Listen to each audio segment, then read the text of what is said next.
시청자 여러분 안녕하십니까? 7월 29일 미국 주요 뉴스를 전해드리겠습니다. 미국 연방정부가 불법 이민자로 입국한 어린이들을 보호해온 다카 프로그램에 대해 점차 강경한 입장을 취하고 있습니다. 최근 보건복지부는 다카 수혜자의 연방건강보험 가입을 막았고 교육부는 이들에게 재정 지원을 제공하는 대학들을 조사 중입니다. 또한 이민당국은 다카 수혜자들을 체포하거나 구금하는 사례가 늘고 있어 보호 조치가 사실상 약화되고 있다는 지적이 나옵니다. 국토안보부는 다카는 법적 신분을 보장하지 않으며 자진 출국을 권고한다고 밝혔습니다. 법조계와 이민단체들은 이 같은 움직임이 명확한 제도 변경 없이 보호 대상을 압박하는 방식이라며 우려를 제기하고 있습니다. 현재 다카 수혜자는 약 50만 명으로 대부분 미국에서 성장한 젊은 층이며 이들에 대한 불안감이 커지고 있습니다. 다음 뉴스입니다. 월요일 저녁 미국 뉴욕 맨해튼 한복판의 고층 빌딩에서 총격 사건이 발생해 최소 5명이 숨졌습니다.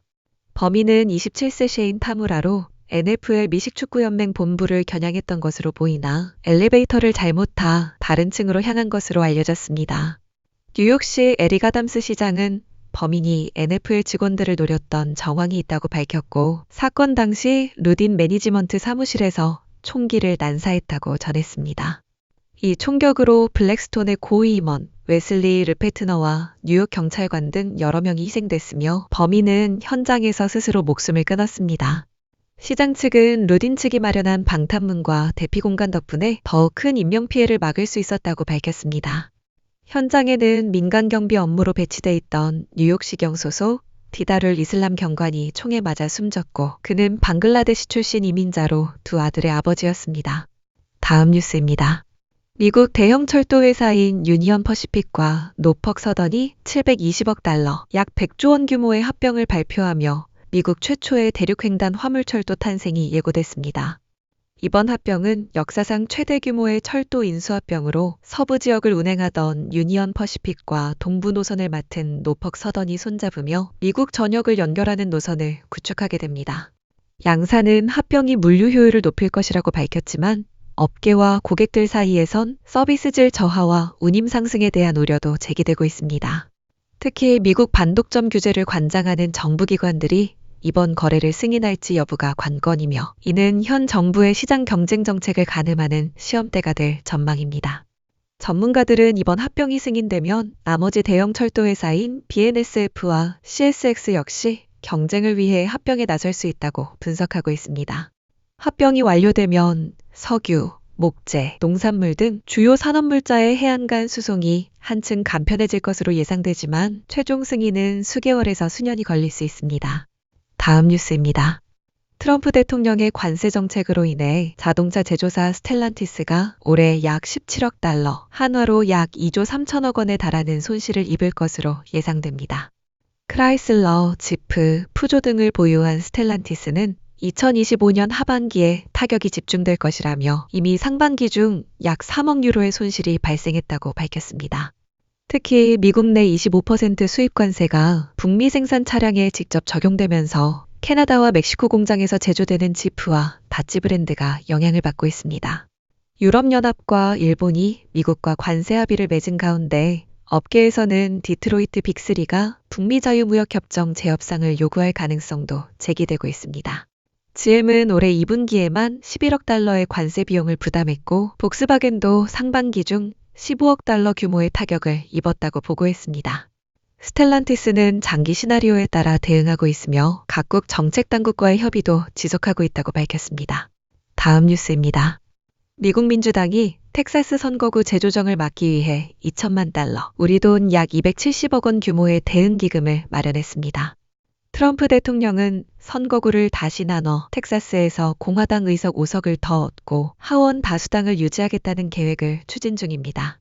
하지만 민주당은 Unreal Economy라는 광고 캠페인을 통해 공화당이 서민 건강보험을 줄이고 부자들에게 세금을 깎아줬다는 점을 부각시키며 여론전에 나서고 있습니다. 광고는 선거구 재조정 얘기는 하지 않지만 표적이 되는 4개 지역구는 모두 공화당 의원들이 맡고 있는 곳입니다.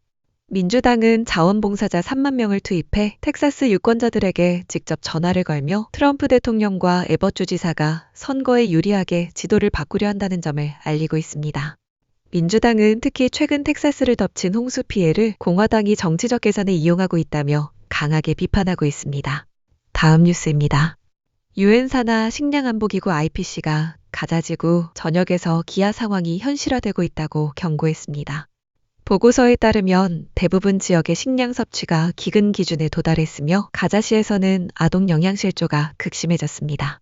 4월부터 7월 중순까지 2만 명 넘는 아동이 급성 영양실조로 치료를 받았고 최근에는 5세 미만 아동 16명이 굶주림으로 사망한 것으로 집계됐습니다. 식량 부족은 이스라엘군의 폭격과 지상작전, 그리고 가자 전역의 대규모 인구 이주로 인해 심화됐으며 현재 지역 주민 3명 중 1명은 며칠씩 식사를 하지 못하고 있습니다. IPC는 즉각적이고 방해받지 않는 인도주의 지원이 이루어지지 않으면 아사와 사망이 급속도로 증가할 것이라며 이를 위한 조건으로 전면적이고 지속적인 휴전을 요구했습니다. 이스라엘은 일부 지역에서 하루 10시간씩 군사작전을 중단하겠다고 밝혔지만 유엔은 여전히 구호품 수송 경로가 안전하지 않다며 대응이 부족하다고 지적했습니다. 마지막 뉴스입니다. US 뉴스 앤드 월드 리포트가 올해로 36번째를 맞은 미국 최고 병원 순위를 발표했습니다. 이번 평가에서는 미국 전역 4,400여 개 병원을 분석해 49개 주와 95개 대도시권에서 우수한 성과를 낸 504개 병원이 지역 대표 병원으로 선정됐습니다. 뉴욕의 마운트 시나이 병원, 시카고의 노스웨스턴 메모리얼 병원, LA의 시더스 사이나이 병원 등이 대도시권 1위를 차지했습니다. 올해는 부정맥과 심박조율기 이식 항목이 추가되며 총 22개 진료 분야로 평가가 확대됐습니다. 사망률, 합병증, 간호 수준 같은 의료 성과 지표가 핵심 기준으로 적용됐습니다. 보다 상세한 순위와 평가 결과는 usnews.com에서 확인할 수 있습니다. 이상으로 오늘의 뉴스를 마칩니다. 시청해주셔서 감사합니다.